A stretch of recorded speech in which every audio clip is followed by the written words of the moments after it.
if you look at a lot of media reports on artificial intelligence that are, from the past month, you will see artificial intelligence referred to as our ally in the fight against COVID-19, and how artificial intelligence will protect us from the next COVID-19 outbreak, and how artificial intelligence is saving us. And words like this, ally, battle, help, save, protect. I mean, these are the words that are being put out in connection with artificial intelligence right now. And I would argue it's to alter this perception of this national security state commission, combined with Silicon Valley, determined was problematic to the American populace adopting and consenting to these technologies, basically taking their jobs.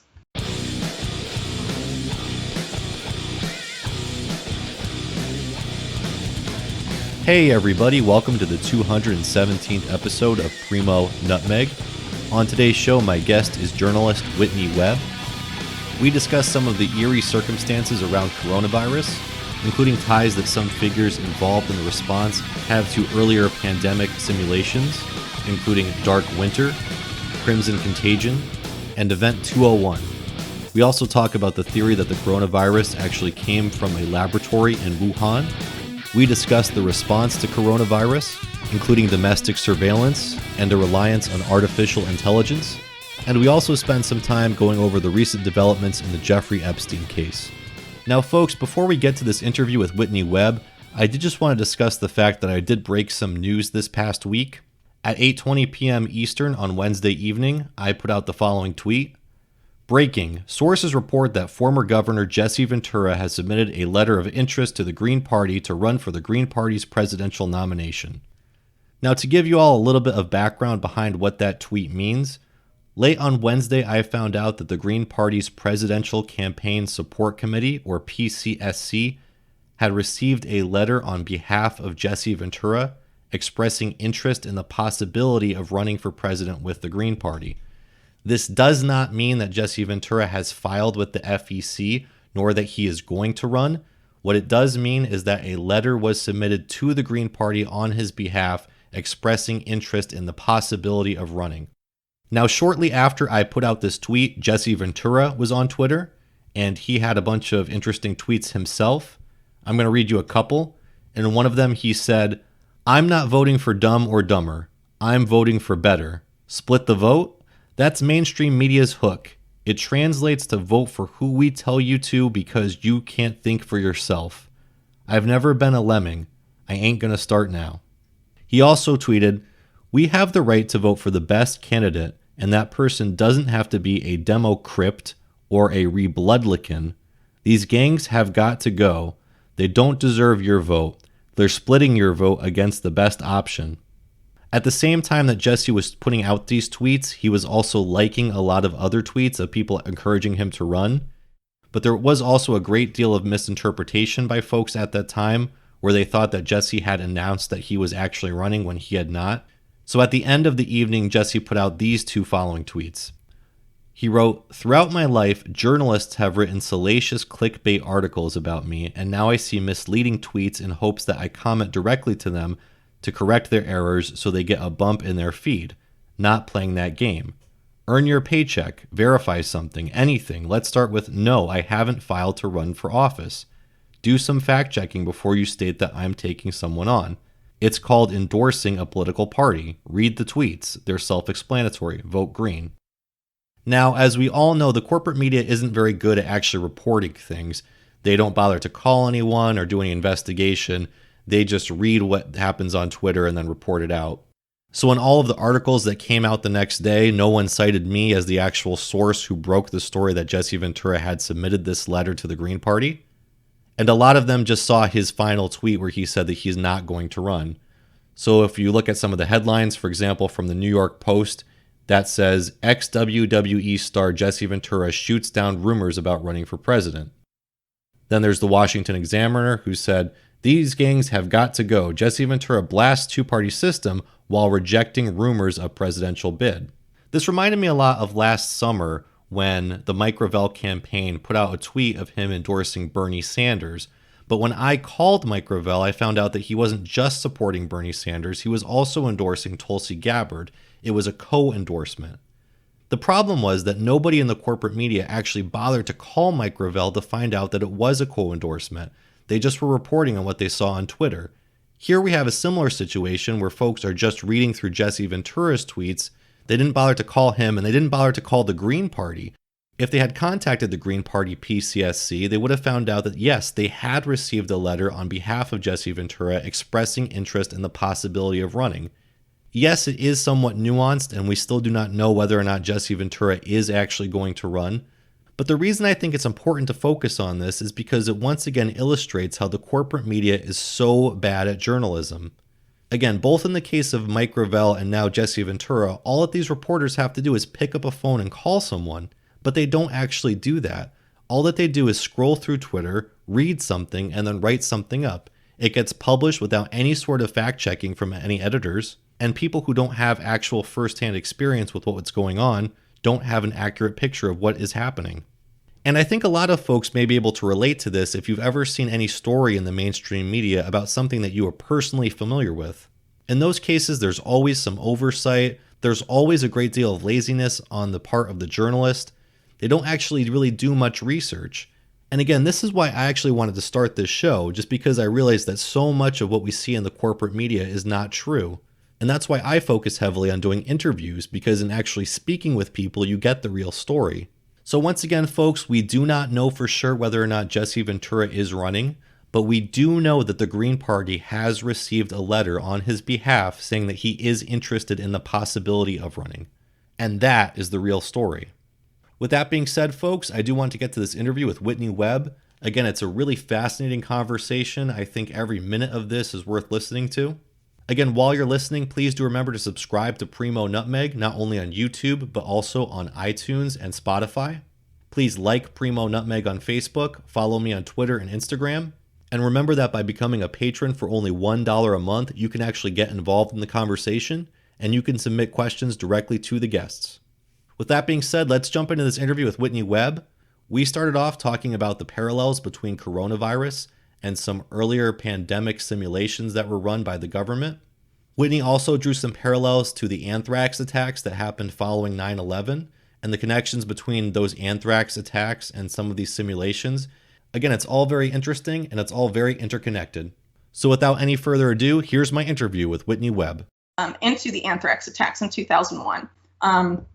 That investigation is actually super controversial if you actually look at the evidence, so much so that the lead investigator on that case, a guy named Richard Lambert, ended up leaving the FBI and then filing a whistleblower lawsuit because he said that he was obstructed and unable to investigate, and that higher ups in the Bureau and in the Bush White House were trying to prevent the FBI from actually finding who was responsible. And in the early days of the investigation, several other things happened that point to a very deliberate cover-up, because it was determined very early on that the anthrax used in the attacks had originated from a U.S. bioweapons lab, either Fort Detrick or some other facility. Some people have pointed to Utah, Dugway over there, potentially being a site for that.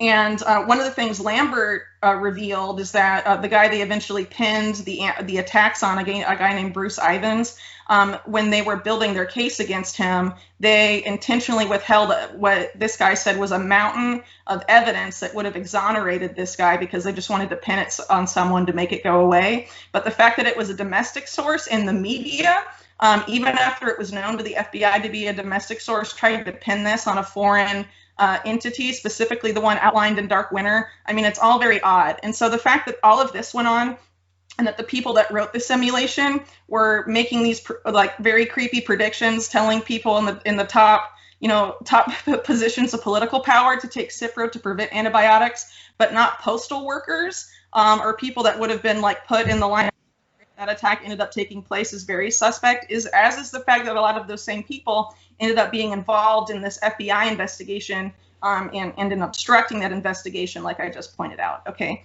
so some of those individuals, specifically Thomas Inglesby of the Center for Health Security, the Johns Hopkins Center for Health Security, and Robert Cadlick, who is now the Department of Health and Human Services Assistant Secretary for Preparedness and Response, were both involved in Dark Winter.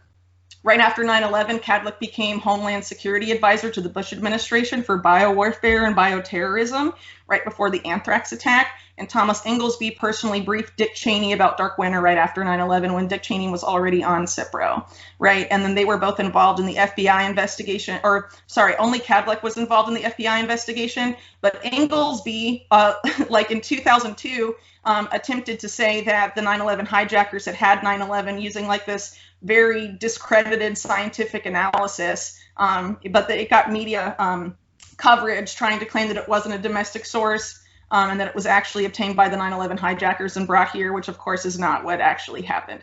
But anyway, those guys, Inglesby was the moderator for Event 201, and the Johns Hopkins Center for Health Security that sponsored Dark Winter was one of the three main sponsors for Event 201.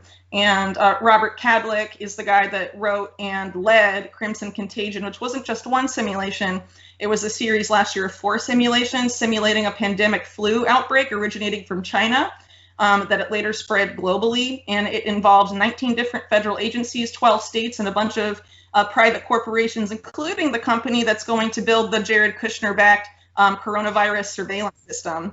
So that's interesting. And Event 201, of course, simulated a coronavirus outbreak that went global and killed an estimated 65 million people, and talked about things like censoring online criticism, limited internet shutdowns, which are also themes that are brought up at Dark Winter, among other things. So definitely. Really, they were talking about that all the way back then.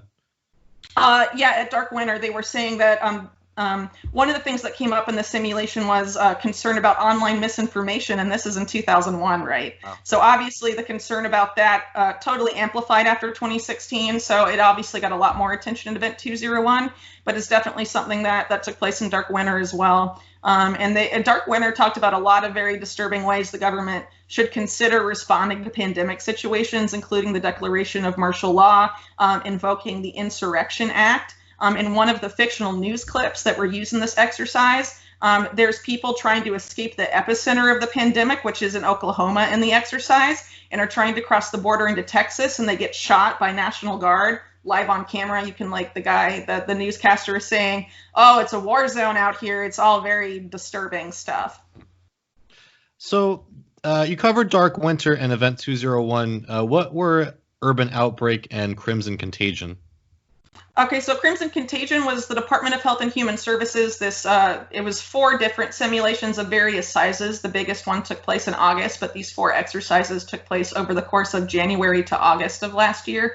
And as I mentioned a little bit ago, it was 19 federal agencies, 12 states, and then a bunch of private companies, including, I think, Aetna, and a bunch of other, like, big corporations, and then this military intelligence contractor that's going to be making this surveillance system if Jared Kushner's plan is approved. So we'll see. And so the most important part of that simulation, I would argue, would be the last part, which was the biggest part, because it was 4 different days. And I think something that's really interesting and that needs to be looked at more is that the 3rd day of that last Crimson Contagion exercise, it was devoted entirely to finance. And the Secretary of Treasury, the Treasury Department, led by Steve Mnuchin, was very, very involved and participated directly in this exercise. And obviously in the finance day would have been leading that, but exactly what they gamed out on that day specifically has not been made public.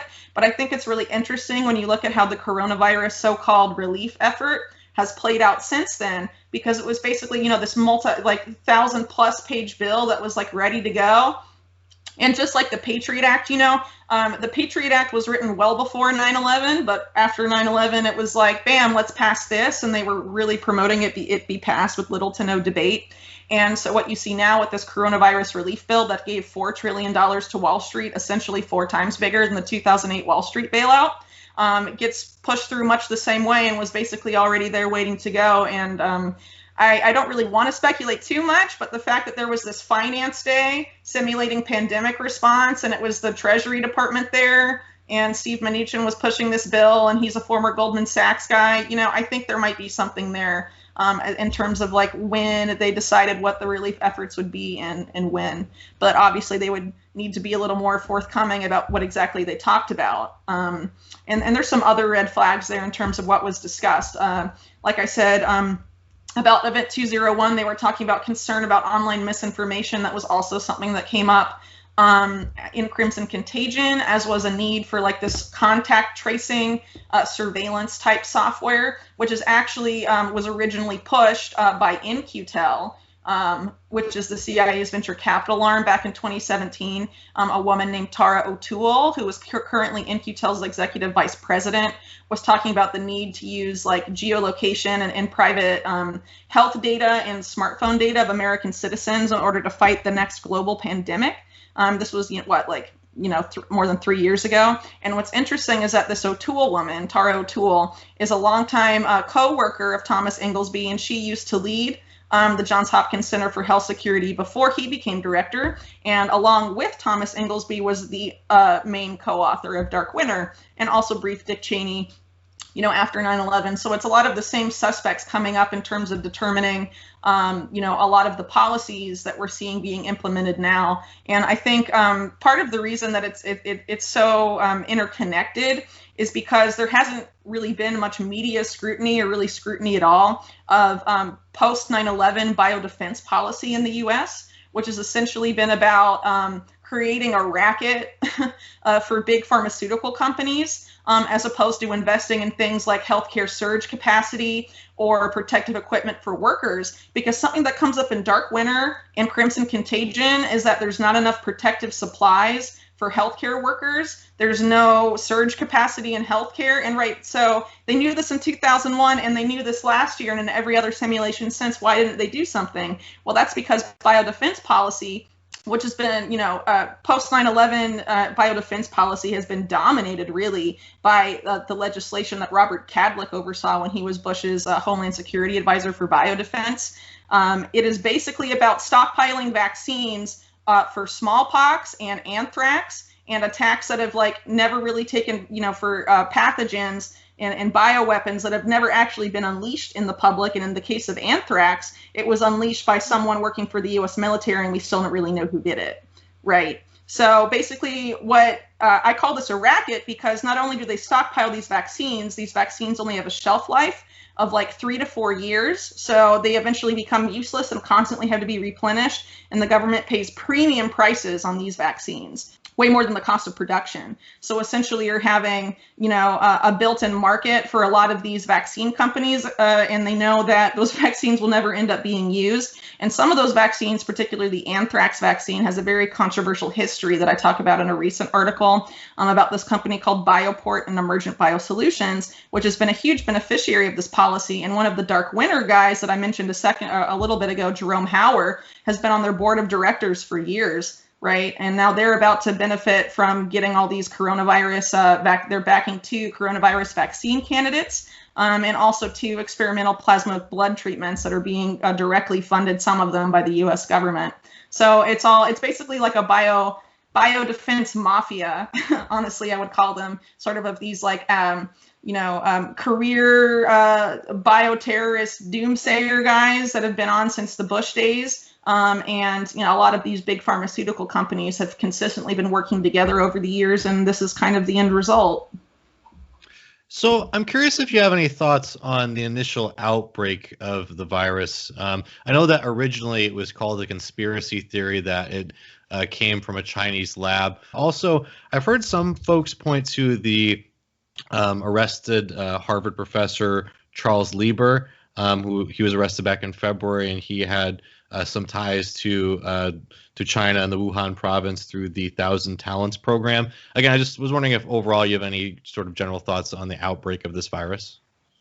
Well, I certainly have a lot of opinions about the narrative this came from a Chinese bioweapons lab, which actually, if you look at where this claim originated, which is from January of this year when this claim first started coming out, it originated first in Radio Free Asia, which is a U.S. government-funded,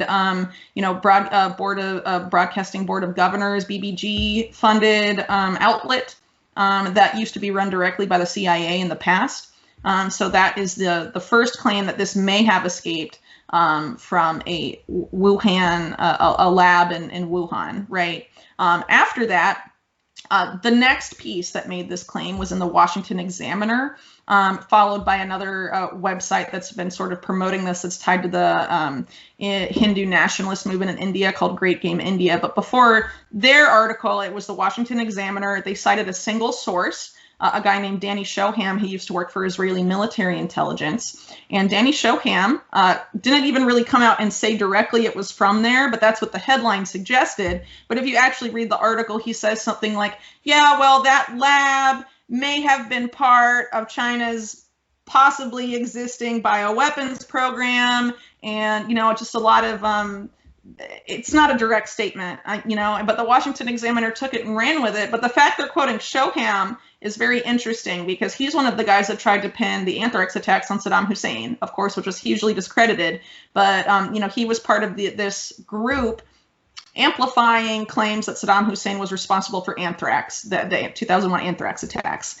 And what's interesting also is that you have sort of this new project for American Century-esque think tank that was activated last year called the Committee on the Present Danger China. Committee on the Present Danger has had several incarnations. This is the fourth one. The previous one had a couple of Dark Winter participants on it. And it was about the war on terror. It was about the war on terror. And so now it's China is currently the present danger, and has a lot of former PNAT guys. It has James Woolsey, who I mentioned earlier. He's on there. Now a lot of the guys with that think tank are heavily promoting this.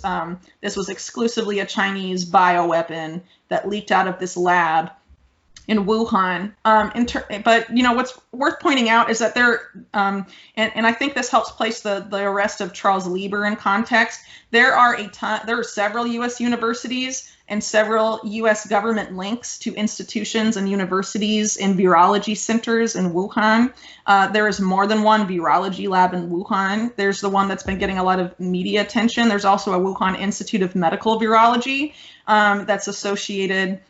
That's had a long-standing association with Fort Detrick, the U.S. bioweapons lab. According to their website, it's still there if you go to look for it. And a lot of these, also Duke University, which does a lot of research projects for DARPA, which is the research arm of the Pentagon. They opened up a university in Wuhan, China, just a couple years ago. And if you look at the institute that's been getting the most media scrutiny, if you actually bother to look and see what they researched, a lot of their research projects were funded not just by China's government, by the U.S. government and groups like USAID. A lot of U.S. researchers actually worked there. It wasn't all Chinese nationals. So anyway, this is all relevant because the prevailing narrative among these circles that it was a Chinese bioweapon basically claims that, it was only, they don't talk about the U.S. government involvement or the involvement of American nationals in any of this stuff really at all, which to me suggests that they're trying to use this for a political purpose, a specific partisan agenda, which is about ratcheting up tensions with China, which is something that if you watch John Pilger's documentary, The Coming War on China, or numerous other, reports and documentaries that have been written about this over the years, or if you even look about what the Pentagon has been saying the past few years about what countries is the U.S.'s number one threat in terms of maintaining global military hegemony in the coming decade, they all say it's China. So it's really not that surprising that we would see this ratcheting up of rhetoric during this time of crisis. People are, when they're in a state of fear and panic, are less likely to think critically, right? And are more likely to fall victim to these narratives, not unlike what happened after 9/11. So it's interesting that we're seeing a lot of the same players involved in seeding these narratives. And I think it's very damaging, and there really hasn't been enough pushback, in my opinion, from even people in independent media about these claims. But, let's remember these people that tried to pin anthrax and 9/11 and all of this stuff on Saddam Hussein and Iraq and all of that, right, ended up helping push us into a disastrous war that killed over 1 million Iraqis, killed tons of U.S. servicemen as well, continues to result in horrible birth defects in areas of Iraq where the U.S. used chemical weapons. I mean, it was a disaster. It destroyed Iraq's capacity to produce its own food. It went from a food exporter to a food importer. It was just a horribly destructive war in every sense. And the fact that these same people that did this are pushing for, increased military tensions or increased tensions across the board, really economic as well, with China, has the potential to be hugely devastating. China is a nuclear armed power. Iraq was not. China has the largest military in the world in terms of the number of servicemen.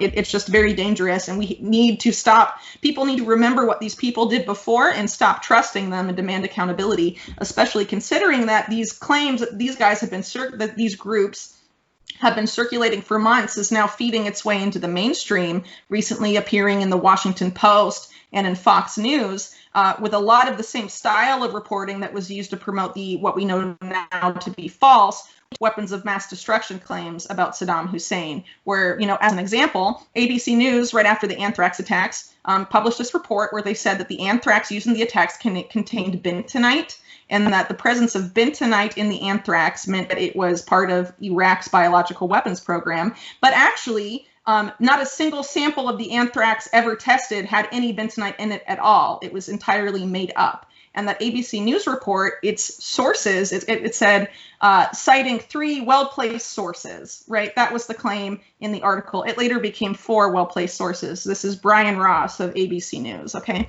And this Fox News report that just came out about these Chinese bioweapon claims and all of that cited sources that had been briefed about China's early response to COVID-19.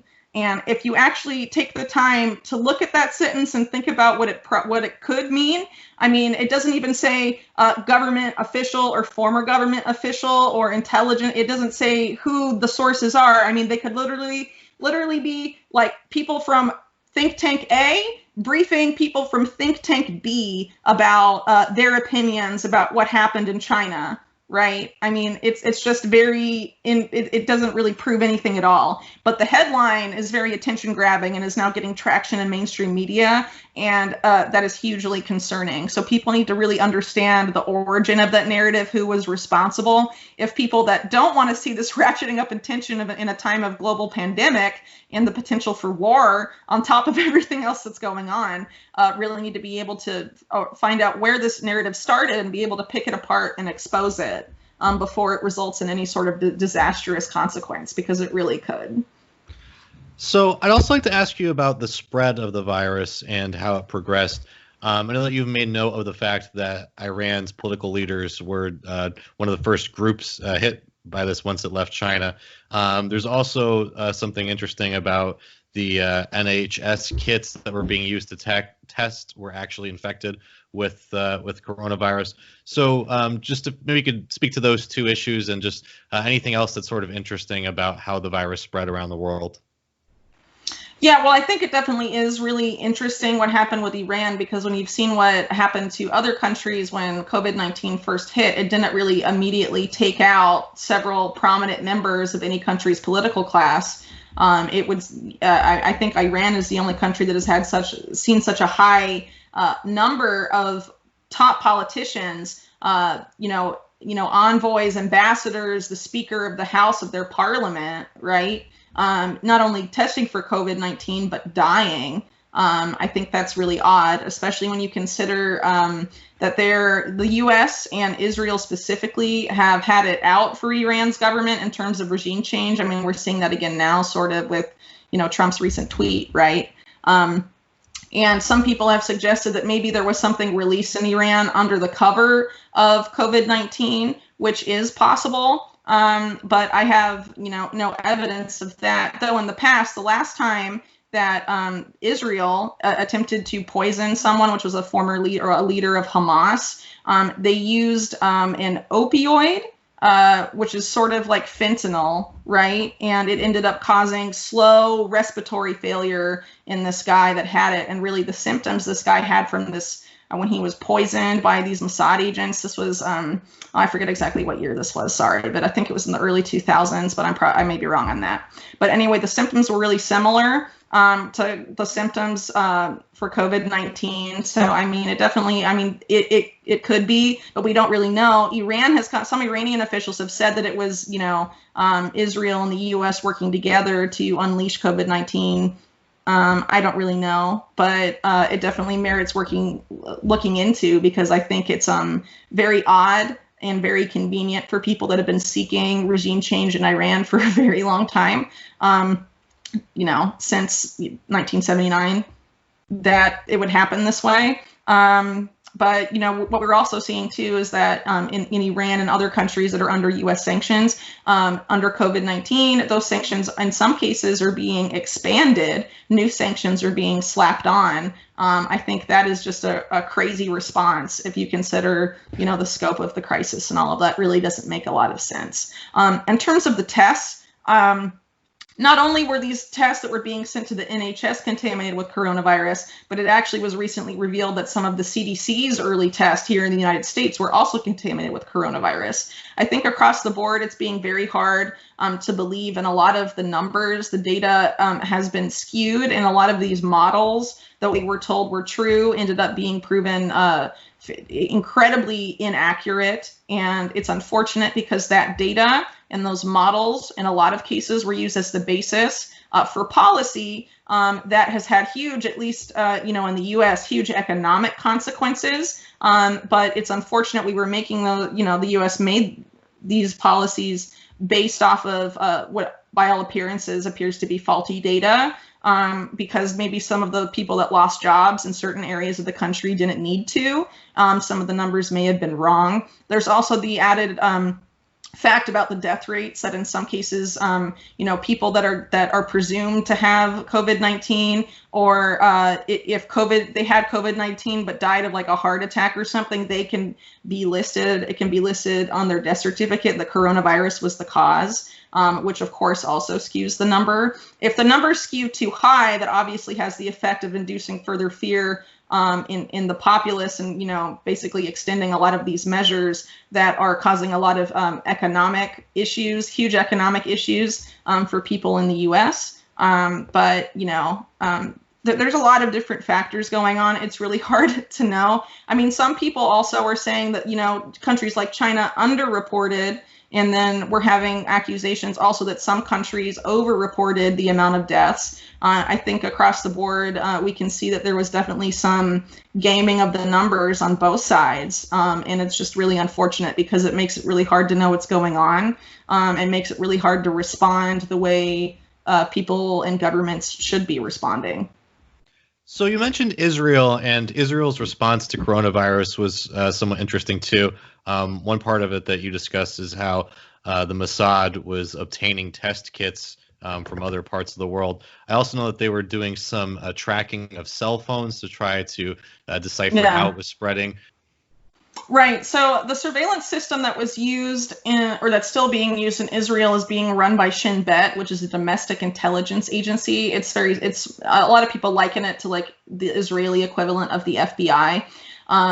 And what's very interesting about this is that this was introduced, and they claim that it was going to help, combat the pandemic. And not long after it was implemented, an association of Israeli doctors, this was reported in Haaretz, by the way, came out and said that actually this program is hindering their ability to respond to coronavirus because it's not giving them data that is useful to them.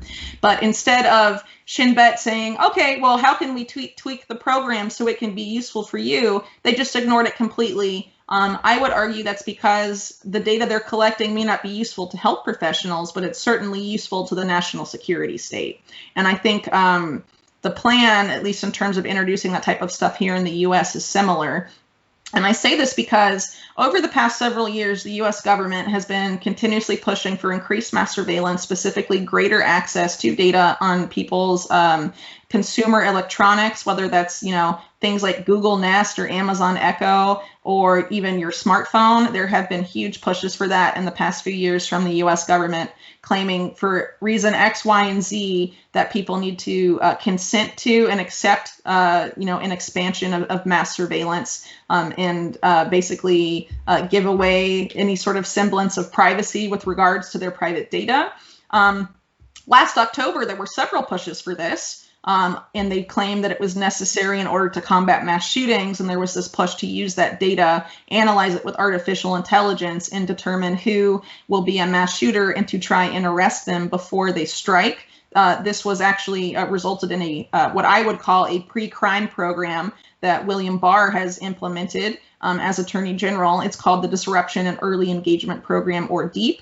There are people in the U.S. that have been arrested through this pre-crime program. But what are the charges against them?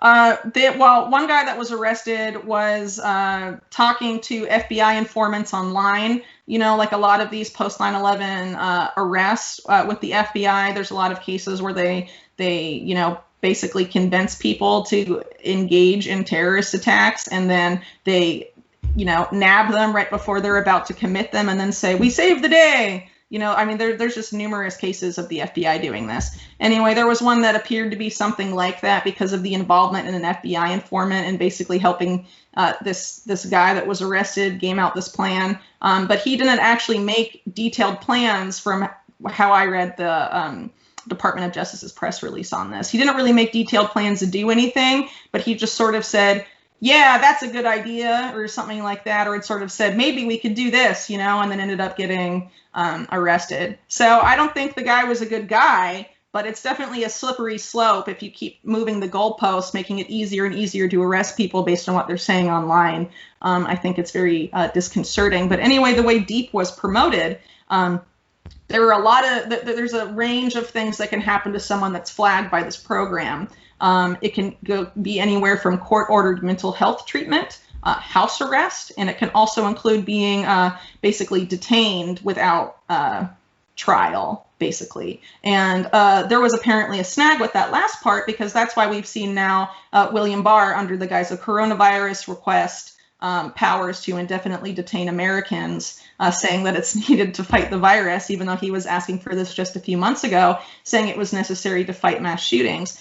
Personally, what I think is that these solutions are things that the national security state has wanted to implement for a long time. And what they are doing is that they promote these policies whenever there is a justification that they think will cause Americans to consent to these systems, right? So last fall it was mass shootings. Now it's coronavirus. They're basically tacking on the justification of whatever Americans are most afraid of at the time, hoping something sticks. And this is also true for this coronavirus surveillance program that Jared Kushner is promoting, that's similar to the one being deployed that's been deployed in Israel.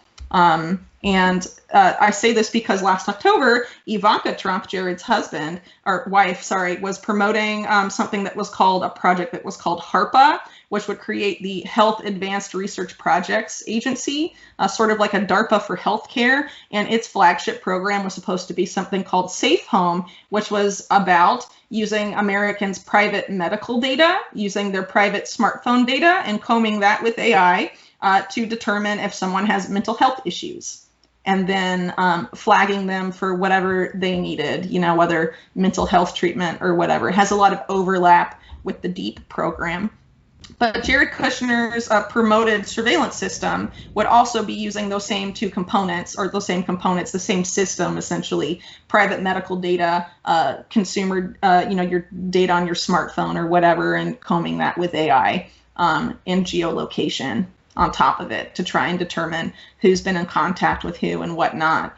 But, like I just pointed out, the same system was used in Israel, and it didn't actually help coronavirus response. Doctors, who were supposed to be the people we're supposed to be listening to right now, say it actually is not helping. It's making it harder to respond, but they're not actually updating it. And even after seeing that case study in Israel, you would think that the US government would say, oh, well, that didn't work, so we shouldn't use it here. But they're not saying that. And that's because, as I just pointed out, they had been trying to implement the solution well before coronavirus, and are basically just trying to, I would say, take advantage of the chaos and the fear to try and get this pushed through. Yeah, and there definitely is some Orwellian stuff going on. Just here in Connecticut, Yeah. police recently announced that they have a drone that they're flying around that can identify people that have Yeah. fevers or are sneezing, which is pretty insane. But what I'm curious is because what we're seeing from the conservative side is, these protests to reopen. Bill Barr has actually even said that state governors need to be careful not to overstep people's freedoms, that they're not effectively putting them under house arrest. Okay, so in terms of Trump and Barr's response, I would really like to point out there is a difference in their rhetoric and between their rhetoric and the actions they take. I think Bill Barr specifically, if you look at his history and the types of stuff he's promoted in the past, it's very different than the type of rhetoric he uses in public. And I think that's also true of Trump to a degree. I mean, Trump Sure, is currently seeking, right. So Trump is currently seeking re-election. He wants to play to his base. If most of his base is out there and protesting the lockdowns, he obviously wants them to think, he's supportive of that. But if you look at, some of the other stuff that Trump is doing, or at least seems to be signing off on, why this is going on, it sort of paints a little bit of a different picture in terms of reopening the economy. As an example, Trump recently announced what he calls the Great American Economic Revival Industry Groups, which are basically task forces for each sector of the American economy that will be advising and informing White House decision-making about when to reopen and how to reopen those economic sectors. I would definitely encourage everyone to go to the White House website and look up the complete list of the people that are on these task forces per sector. You will notice right away that basically all of Trump's top billionaire donors are there, including Sheldon Adelson and Bernard Marcus, who were, I believe, his top backers in the last presidential election. You will also notice that the world's richest man, Jeff Bezos, is there. You will also notice, oh yeah, even though they claim to hate each other and they're nemesis, right. Jeff Bezos is, he's there representing Amazon under the sector of retail. So interesting. Anyway, in the tech sector, it's all the Silicon Valley giants. It's pretty much the biggest corporations in the world. The banking sector is, JP Morgan Chase, Bank of America, who, hedge funds are under financial services. That's separate from banking in these task forces. You have people like Paul Singer on the financial services task force. He's arguably the United States' most notorious vulture capitalist, who almost destroyed Argentina's economy even more after its economic collapse in 2001 by trying to just it's kind of complicated to explain and off topic, so I defer people to Google that and look that up for themselves. But a lot of people that clearly do not have the best interests of heart of regular Americans, certainly not Trump's base. This is essentially task forces for the oligarchy. They will be reopening the economy when it suits them. And I would argue it suits them when the economic shutdowns have gone on long enough that many, if not most, if not all, of the competitors to these big corporations have been forced to shut their doors and go out of business, allowing these large corporations that can weather the storm, so to speak, to buy up their market shares, and to buy up their businesses, these small and medium-sized businesses in these specific sectors in the United States, and consolidate. Because that would be in their interest, and I think it would make sense considering that this is an all-billionaire task force, that the billionaires will look out for the billionaires, because that's what billionaires most often do if you look at their actions and not at their words. I think another thing that they will be implementing is that the White House, for the past couple of years, has been developing what they call AI for American industry and AI for the American worker policies. You can go to ai.gov and see all of these things, basically about how to introduce artificial intelligence into the economy and robots and all of this stuff. This has been stuff they've been talking about. It hasn't gotten a lot of media attention. Last year, the National Security Commission on Artificial Intelligence basically laid out a roadmap of how we need to adopt AI-driven technologies, and that we must do so. Otherwise, we will lose the technology war, as Eric Schmidt, who chairs this commission, calls it. We will lose this technology war to China if we do not massively adopt AI across the U.S. right now. they argue this because they say that while the U.S. still leads in the creation stage of new technologies like artificial intelligence, we are lagging behind China in the adoption stage, which means that we will fail the subsequent stage, what they say is the iteration stage. And after iteration, again, begins the creation stage. And if we continue to follow behind, China will not only leapfrog us, as they say they are now in the adoption stage, they will also do so in the creation stage, leading to them to have a technological advantage economically, but also in terms of national security for their military and for their intelligence agencies, things like that. Obviously, this is a huge concern to the national security state and to Silicon Valley companies who are worried that they may see their bottom line suffer because Chinese companies will be dominating new AI-driven technologies. So there's a lot of overlap between that commission and these task forces that I just talked about. And basically that wish list of things that need to be done to adopt technology, AI technologies and all of this they were talking about last May, by and large, they're all being adopted right now, whether it's driverless cars, telemedicine, using artificial intelligence in other aspects of the medical field, reducing or ending completely in-person shopping, eliminating cash as a method of payment. I mean, we've seen all of these things, you know, as the coronavirus crisis has played out. That was even in promoted. I'm sorry, I just wanted to mention, I think that was actually in one of the Democratic versions of the bailout, was that they were going to create a Federal Reserve version of Bitcoin, essentially. The Fed coin, yes. Right. I believe it was left out of the final version of the bill, but the fact they were planning to include it shows you where their thoughts are. We've also seen the World Health Organization say cash can carry the virus, so we may need to eliminate it. But if you look at these policies, like the ones I just mentioned, where they're saying, you know, these things need to change, we need to either adopt these new technologies or leave behind these old, you know, methods of payment or what have you.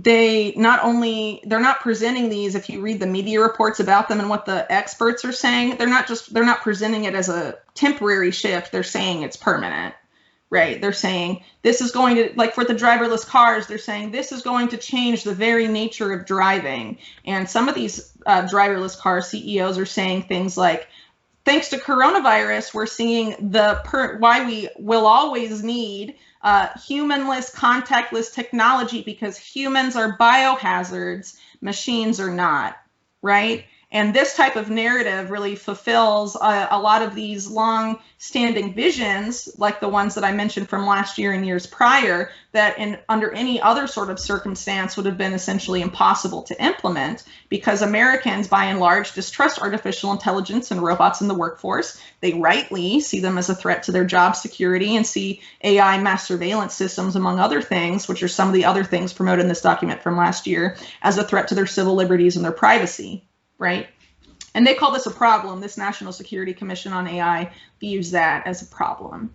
Okay, so now we're seeing not just these policies being put forth in efforts to dramatically shift Americans' way of life while this is going on, but also a media effort, if you look for it and are wise to it, to alter how Americans perceive artificial intelligence. If you look at a lot of media reports on artificial intelligence that are, you know, from the past month, you will see artificial intelligence referred to as our ally in the fight against COVID-19, and how artificial intelligence will protect us from the next COVID-19 outbreak, and how artificial intelligence is saving us. And words like this, you know, ally, battle, help, save, protect. I mean, these are the words that are being put out in connection with artificial intelligence right now. And I would argue it's to alter this perception of this national security state commission, combined with Silicon Valley, determined was problematic to the American populace adopting and consenting to these technologies, basically taking their jobs.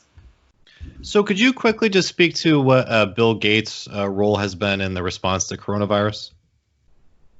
Well, Bill Gates is one of the top funders of the World Health Organization. He has a lot of, he backs a lot of the companies that are, organizations, including CEPI, that are giving a lot of money out to develop coronavirus vaccine candidates. Bill Gates has long been I think everyone knows by now, a proponent of vaccine use, including some vaccines that are controversial. As one example, the World Health Organization in developing countries, but not in the U.S., and other countries, continues to use a vaccine that's it's usually called the oral polio vaccine, but this vaccine contains live virus. It was eliminated for use in the U.S. The U.S. Polio vaccine uses a dead, damaged virus, not the live virus, because the oral polio vaccine with live polio actually can often result in polio cases, right? So even though this has been shown, and now the oral polio vaccine actually causes more polio cases than polio cases that are found, in nature and in the wild or whatever among people, it's actually, creating more of the problem than it is fixing, right? We're still seeing these policies being put forward, and there's been no push to change them, right? So why is that? Well, when the U.S. Goes to a vaccine company and they say, we determined this rarely happens, but when it does happen, they say this vaccine is harmful, you can't sell it anymore. That company doesn't just destroy their stockpiles and doesn't stop producing this stuff. They start trying to export it to other countries that don't have those laws and haven't made those determinations, despite the fact that they know it may have, or that it's been found to have adverse effects in at least one government, right? So basically what they're doing with this oral polio vaccine is saying, well, the developing countries can have it, which honestly I think is messed up, but it really shows you that a lot of times in vaccine philanthropy and also in, vaccine policy in general, you see favoritism given to pharmaceutical companies over, is this really helping public health, right? And I think Bill Gates is one of the people that oftentimes favors the former. Actually, his foundation was got into a lot of controversy and was kicked out of India because of their conflicts of interest with the pharmaceutical industry, right? So I think people should really be wary of Bill Gates. There's definitely a big media push to put a lot more trust in him, but I think it's rather odd to assume that a guy that used to head Microsoft in the most ruthless way and was basically, climbed to the top, bashing heads together and being like a corporate predator, all of a sudden he opens a foundation and we're supposed to think that all he cares about is helping poor kids in Africa. I mean, it doesn't really make a lot of sense if you think about it, since we were going to go into the Jeffrey Epstein scandal at some point, Epstein had a close relationship with Bill Gates, and this is important for several reasons. One, Bill Gates has tried really hard to cover up his relationship with Jeffrey Epstein, extensively so. They were very involved, and their ties go back at least to the 1990s. This has not been reported by mainstream media, but it's documented. Okay, there's a 2001 report in the UK newspaper, The Evening Standard, about Epstein and Ghislaine Maxwell and Prince Andrew. It was essentially scrubbed from the internet for a variety of reasons, but I would argue one of those reasons is the fact that it says Jeffrey Epstein's closest business partners were three men: Leslie Wexner, Donald Trump, and Bill Gates. And this is in 2001, okay? Epstein victim, Maria Farmer, who was the first person to report Jeffrey Epstein to the FBI, says that she witnessed Ghislaine Maxwell and Jeffrey Epstein talking about Bill Gates like they knew him super well in 1995. Between those two things, I think there is plenty of reason to assume and believe that Bill Gates and Epstein knew each other long before 2011, which is the official story of their first meeting. But even if you believe the official story, well, actually, let me go back a second. The fact that Jeffrey Epstein and Bill Gates would have had business ties in 2001 in the 1990s is very significant, because what Jeffrey Epstein did, in addition to his horrible crimes against girls and women, was he did shadow banking for intelligence agencies and he laundered money. So what was Bill Gates doing with a guy who did that? Because pretty much ever since Epstein started his sexual blackmail operation in the early 90s, that was his full-time job. And he was also involved with some, like the CIA airline, Southern Air Transport, and a bunch of other shady activity, but he was also involved in money laundering in the real estate markets and in other ways during this period of time. The only reason Bill Gates would have business ties with someone is because of Jeffrey Epstein's expertise in shadow banking and insider trading, right? So I think that's really significant. personally. But anyway, beyond that, allegedly, their reason for knowing each other, if you believe the official story, had to do with interests in charity. Bill Gates Foundation worked with Jeffrey Epstein. Gates funneled charitable donations through Epstein to different institutions instead of making them directly. Why would he do that? Bill Gates has not given any explanation really for that, just saying, well, Jeffrey Epstein knew a lot of rich people. Well, if you're like one of the richest men in the world, why do you need Jeffrey Epstein to connect you with other rich people? It doesn't make any sense. You know what I mean? But anyway, beyond that, I would argue, if you just want to believe the official story about when they met, that a lot of it had to do with science. And I say this because a lot of the meetings that Bill Gates and Jeffrey Epstein are documented to have attended, at least per mainstream media, they were not. It wasn't just Bill Gates and Epstein. It was also Bill Gates' former science advisor, Boris Nikolic. And Boris Nikolic was actually named the backup executor to Jeffrey Epstein's will. That is not a position. You don't like name someone to be either the executor or backup executor of your will if you don't know them really well. Okay, so Boris Nikolic, like I said, was the science advisor to Epstein or to Gates, right? So what type of science was Jeffrey Epstein interested in per mainstream media? Eugenics and transhumanism. I think that's really disturbing when you consider a lot of the things that Bill Gates is promoting, including this ID 2020 thing that he partially funds, which is sort of like this injection of biometric ID. It's being fielded in Bangladesh right now through vaccines. So the vaccinations that children in Bangladesh receive comes with this injectable biometric ID system as per ID 2020. It was also tested on homeless people in Austin, Texas. Not exactly a population that in a good position to give informed consent, I would argue. But those Jeffrey Epstein's interest in science and the fact that his Bill Gates science advisor and then Bill Gates would associate with a known pedophile, because in 2011, Jeffrey Epstein was outed as a known pedophile and sex trafficker of underage girls.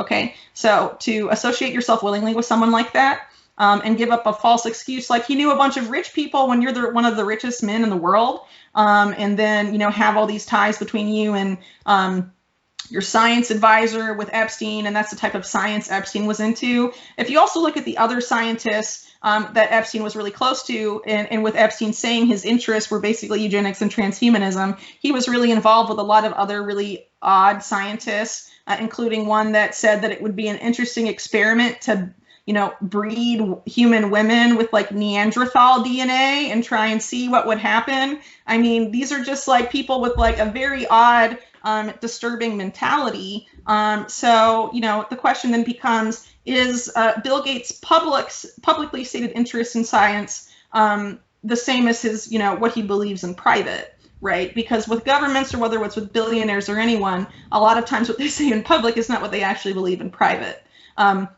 And in terms of eugenics, which Jeffrey Epstein admittedly was into, if you look at the history of the eugenics movement in the United States, you will see that it has long been supported by billionaires. Pre-World War II, it was the Rockefeller family. Several states in the United States ended up passing eugenics laws. The Supreme Court even ruled in favor of eugenics and said that a mother and her young daughter should be sterilized because they were too stupid. Wow. Right. Yeah, and that was in the 1920s. Obviously, this went out of style with World War II for obvious reasons, but I would argue that same ideology, at least in the circle of these people, continued. And if you look at the early history of the Rockefeller Foundation, as I mentioned earlier, J.D. Rockefeller was a proponent of this ideology. I would argue his sons carried it on. If you look into the history of the Rockefeller Foundation, and the Rockefeller Foundation actually ended up funding an anti-fertility vaccine with the World Health Organization that contained HCG, which is a hormone that a woman's body produces naturally in pregnancy. But if you get that injected to you in a vaccine, if you're a woman and you become pregnant, it means your body, your own immune system attacks that hormone, and you're not able to carry a pregnancy to term, right? And in 1995. This was before Bill Gates had his foundation, by the way, and was funding WHO. But in 1995, tetanus vaccinations were found to have been basically spiked and contained this HCG stuff as well in Mexico and Nicaragua, which is very disturbing. There was no accountability for that. Doctors in Kenya in 2014, when Bill Gates was funding the World Health Organization, ended up finding the same thing, and there was a huge cover-up of that by Kenya's government. It was the main association of Kenyan doctors and also a health association associated with the Catholic Church. And they analyzed these vaccines that they'd received from the World Health Organization and labs, and found that these tetanus vaccines had HCG in them, and were basically like, could easily sterilize a lot of these young women and girls who were receiving this vaccine, right? And there was a huge cover-up of that. Even Kenya's government got involved. They said they were going to investigate it, and they ended up going after the head of this doctors association, and the story pretty much died. And then there was a study that was published claiming that I forget exactly what it claimed, but it was something like the HCG in the with tetanus, it wouldn't do anything, and that was a study that was produced by an organization that was founded and is also funded by Bill Gates Foundation, Gavi. So his foundation wasn't directly involved, but basically organizations that received large amounts of Bill Gates funding or were founded by Bill Gates were involved in that situation. So I think it definitely warrants consideration. And when you consider that someone who's a billionaire, they obviously have a lot of pull when it comes to the press. So, for example, BBC interviewed Bill Gates and gave him a lot of these softball questions about coronavirus. Obviously didn't ask about his ties to Epstein or any of these other past controversies, including the one I had just mentioned, right? But it turns out that Bill Gates has actually given a bunch of money to the BBC. How many other organizations has he given money to? Is that informing how mainstream media reports on him and his motives and his policies and his charitable donations? I definitely think that is worth considering as well. So, Whitney, I know we're running over. I want to be respectful of your time. I just was wondering if you had a couple minutes just to answer some patron questions. My patrons of my show can submit questions to the guest. So I had one from Shrek Peters. He says, when trying to describe the network of powerful elite that control the world, there are stumbling blocks in the discourse over the structure of that network. There is this idea that conspiracies are concocted in shadowy rooms where unknown Illuminati members meet in secret to plan the world, but that idea has been constructed through disinformation to keep the public oblivious. How do we overcome this? What is the best way to get people to wake up from the matrix and realize that the world is in fact controlled? Well, that's kind of a challenging question, but I mean, there definitely are power structures that you can point to that are supranational in scope.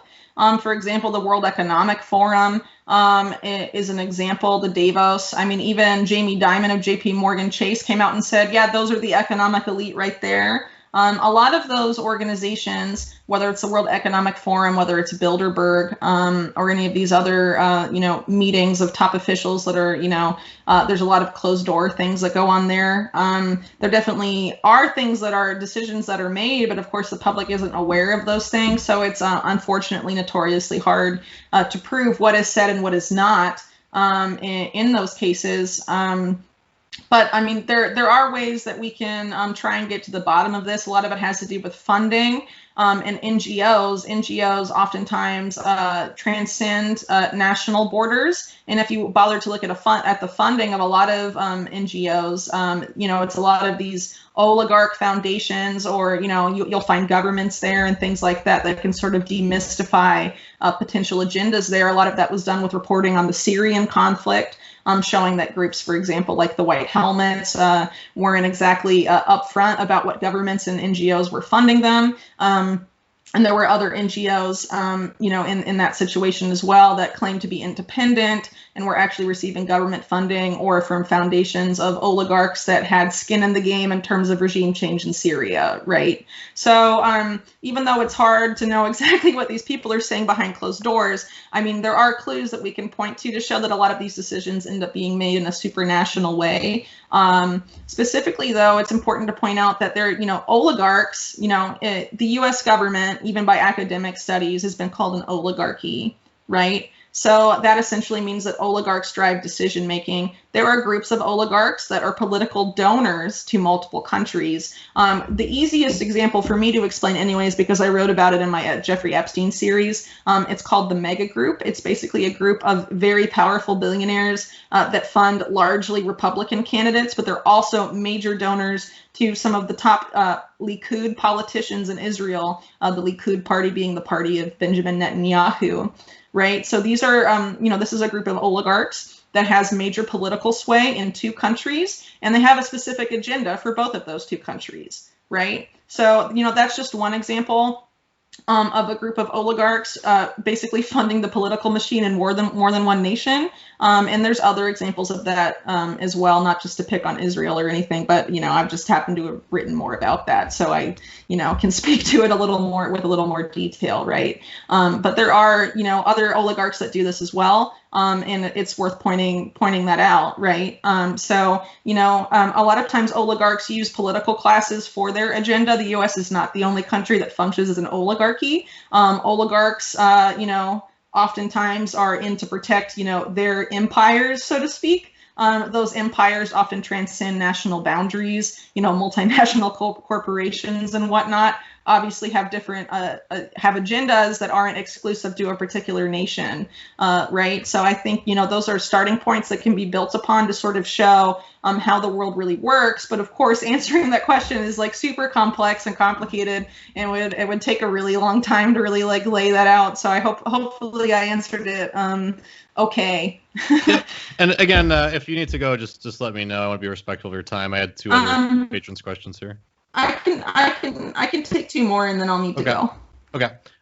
Just quickly, another patron question is, do you believe that the Epstein didn't kill himself meme was a psyop designed by intelligence agencies to get the public to merely laugh and forget about the whole thing? Well, I definitely think it was media coverage around his death was a psyop, in the sense that it had everyone arguing about how did Epstein really die or what really happened to Epstein on that day in jail. We have no camera footage and there's been no real investigation of what went on there. While at the same time, people that are alive and we know their names and we know who they are, that were obvious co-conspirators in these horrible crimes, because of the focus on Epstein's death or whatever happened, the focus stays on the death and leaves all the co-conspirators alone, essentially no media attention on there, right? So, so in such died, most of the reporting on Ghislaine Maxwell and Leslie Wexner and, any of the Jean-Luc Brunel and any of these other co-conspirators. There's been no media push to try and find these people and bring them to justice. Because basically everything about the scandal that people remember since August of last year has been reduced to this meme of Epstein didn't kill himself, and that's the moral of the story. No, the moral of the story should be that Epstein, with several co-conspirators who were walking free, essentially, were working with, were doing this sexual blackmail operation, abusing and raping thousands of girls, and they were state-sponsored. It was a state-sponsored operation. No accountability for that. Accountability for that means that his co-conspirators may continue to engage in those crimes, and it certainly means that the state institutions that were backing Epstein will continue to do those activities, and basically means that they will continue while everyone is just focused on, Epstein didn't kill himself memes until the end of time. So yeah, I would tend to agree with that to an extent. So the last question is, who do you think told Shirley Scott to pick Tartelloni as to be Epstein's cellmate? This is the cellmate, right? So I just want to point out, I'm not really sure how to answer that. I don't really know if So this is going back to the attempted suicide attempt that preceded the subsequent successful suicide attempt, right? Like I said, even then, no one really knows what went on because there's no camera footage. There was no real investigation. The cellmate guy claims one thing, but there was all this shady stuff. Like he had gotten a cell phone when he wasn't supposed to have one. Someone called him, and then Epstein almost committed suicide. I mean, there's a lot of shadiness there, but because there's been no investigation, no accountability, honestly, in my opinion, at least for me to give my opinion, I don't really know what happened. It's not enough information to really go on just beyond the fact that it's really obviously shady there were there obviously were interests in preventing Epstein from testifying in court if that were ever to happen, and things of that nature. In terms of like, people ask me all the time, particular people that think Epstein was murdered, who do you think did it, or who do you think had it out for Epstein? A lot of people say the Clintons. I would honestly argue that it was probably the state agencies that were employing him that had more skin in the game, honestly, because, people like Leslie Wexner and Ghislaine Maxwell and the Clintons already had their name out there in connection with Epstein, but him being like, actually, I was paid by this government or that government, definitely could have had much greater political implications than the people who had already been named in connection with the case. So I would tend to think it was someone acting on behalf of a state actor, if that's the type of thing that you're looking for. And in terms of who those state actors would be, I would direct you to my series. By all indications, it was, Israeli intelligence working with U.S. intelligence that was backing Epstein. But I essentially argue in my series as well that Epstein was really employed by this mega group of oligarchs who have ties to the, political class, as I mentioned, in both the U.S. and Israel, and also the intelligence apparatus of both countries. Well, Whitney, I really do appreciate you being on the show and running over. I know there's a lot more we could go into in depth in the whole Jeffrey Epstein case. Hopefully, I can have you back at some point in the future to go into that. But for folks out there who would like to follow you and stay up to date with all of your work, how can they do that? Well, people can support me on Patreon. The money there is being used to help finance the time I'll need to take off to write my book on Jeffrey Epstein. I have to turn in the draft by the end of June to have it out by fall. So you can support me and follow some of my work that way because I regularly post updates and exclusive content there. You can also follow me on Twitter, _Whitney Webb. I'm also on Mastodon. But there I'm just Whitney Webb, in case I get booted off of Twitter or something. And that's pretty much where you can follow me, though. All my written work right now is being published at thelastamericanvagabond.com. All of my past work, though, including my Epstein investigation, is still at mintpressnews.com. Awesome. Whitney Webb, thank you again for being on the show today, and hopefully we can have you back at some point in the future. Okay, thanks.